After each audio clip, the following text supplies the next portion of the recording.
Ladies and gentlemen, I have just finished Dispatch and my mind is just blown away by how good this game is. And even though I'm late, this video is basically just gonna be my full-on review and thoughts about this entire game, and you can also see it as your reasoning to buy the game. Now, a small disclaimer, this video is unscripted, so my thoughts may be a bit messy on some parts, but I will still cover it up with editing, okay? But enough yapped, let's get straight into it. Soundtrack and visuals.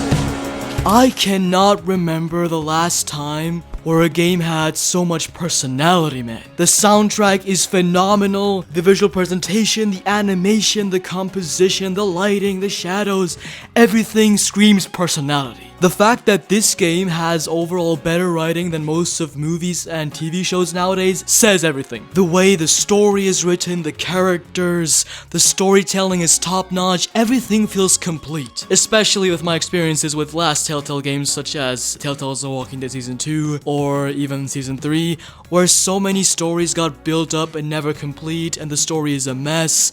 Dispatch's storytelling and writing is phenomenal. The characters themselves are absolute cinema. The fact that there's not a single person on the cast that I don't like just says everything. Again, writing like that is rare nowadays. The entire Dispatch cast, the Z team, they my goats!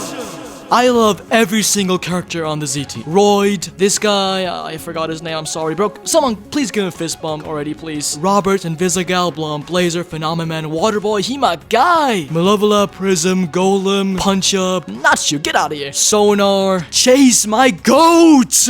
Every single character on this cast slaps. And Shroud, I hate that guy. Get out of my sight, bro, get out of here. But again, that really shows that he is a really good villain. And no one really outshines the other. Everyone gets their time to shine, and I just love this cast, man. It really feels like a family. The standouts are definitely Robert Robertson in Vizagal and Blonde Blazer. Robert Robertson is, in my opinion, one of the coolest written characters I have ever seen in a superhero story. When I started this game, I was like, he seems kind of meh, because, you know, it's just a man in a robot suit. What's so special about him? But I love this character so much, he's such a great protagonist, and even when it comes to the love routes we have, such as Blonde Blazer and Vizagal, Blonde Blazer is a great character as well, although I do think Invisigal and Robert are definitely the standout of the story. And that was ultimately the reason why I picked Invisigal, because I just think she's just such a well-written character and she has just so much more complexity and personality coming from her. And when it comes to the story, at first I was kind of worried because I started to notice something, and I was kind of worried about that too. In the first couple of episodes, like episodes 1 to, I would say 5 to 6, I mean, not really much happens when it comes to the plot. Every single episode kind of feels like more like a filler episode rather than building up the plot. And yes, that was really good because it gave us time to connect with this world, to connect with its characters, give the characters time to grow. And I was worried that they would rush out the actual plotline, but it was all done excellently, and Shroud is a menace. And I really like how the first couple of episodes really get you into that routine of dispatching, and then once the game focuses on the actual plot again, it just hits way harder. Alright, now let's cover the actual gameplay, because it is undoubtedly one of the best parts of this game. Now when it comes to this game, there's kind of like two gameplay styles. The first one is the overall normal interactive decision-based game, you know, where you pick choices and just interact with the characters, etc. And the second gameplay style is the dispatching. And you know, at first I really thought that the dispatching gameplay was not really that fun compared to the decision-based gameplay. I just thought it dragged it down, and I just thought the decision-based gameplay was way better, but it has really grew on me. Like, in my opinion, this is one of the best gameplay styles once you get used to it. And the fact that there are actually multiple different variations of how you can play these sections just makes it way better. This gameplay style is so good in my opinion. It just makes it so much more addicting than, in my opinion, Telltale's The Walking Dead, for example. And now let's actually talk about the decision-based gameplay too, because it is actually one of the best parts about this game. Now when it comes to dispatch, it is not like Telltale's The Walking Dead, or for example, or the other Telltale games where you really play as the character. You're kind of watching it like a series and interact with the choices. And this game has really solved one of the biggest problems I had with decision-based games. The choices you make in this game actually matter. Give them applause, please. Random applause.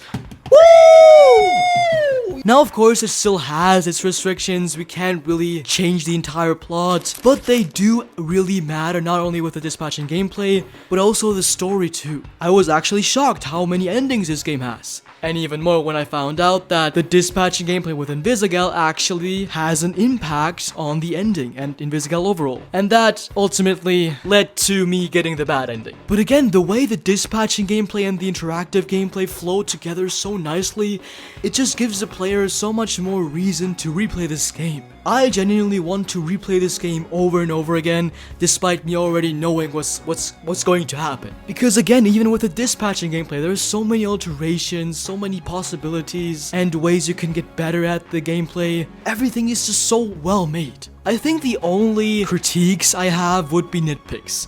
Nitpicks such as the humor in the story. I think the humor is sometimes overdone, but it's not like many other Marvel movies where the humor destroys the actual emotions you have to feel.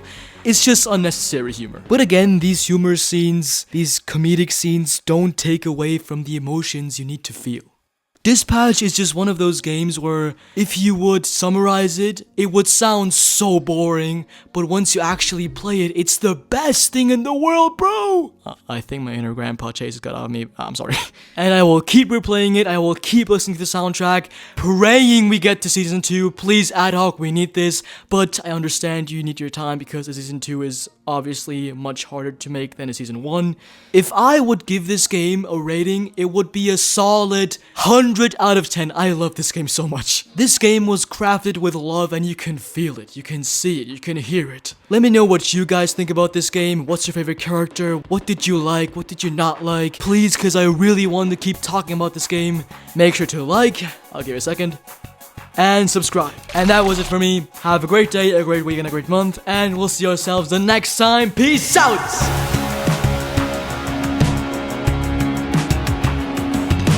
Oh, that piano goes so hard. Wait.